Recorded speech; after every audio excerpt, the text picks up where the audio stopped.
Per hour nga pala yung binabayaran para makapaglaro sa loob ng playhouse. 1 hour lang nga pala yung binayaran ko kasi anong oras na kami nakarating dyan, and baka kapag natagalan pa, ay gabihin na kami sa pag-uwi. Wala na nga ang sinayang na kahit mang ilang segundo si Kulot, kaya sobrang busy siya sa paglalaro. And ito yung pinaka-favorite spot niya, yung dito sa may prutasan at gulayan. Kung ano mang prutas o gulay yung nilalagay niya dun sa cart niya, tinatanong ko kung ano ang pangalan yon.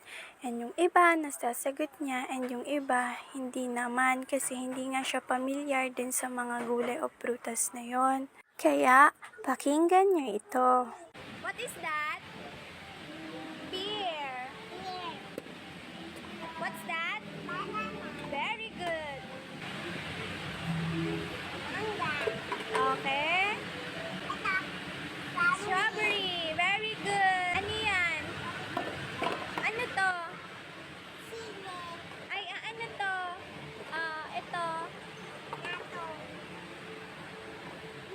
Very good. How about this one?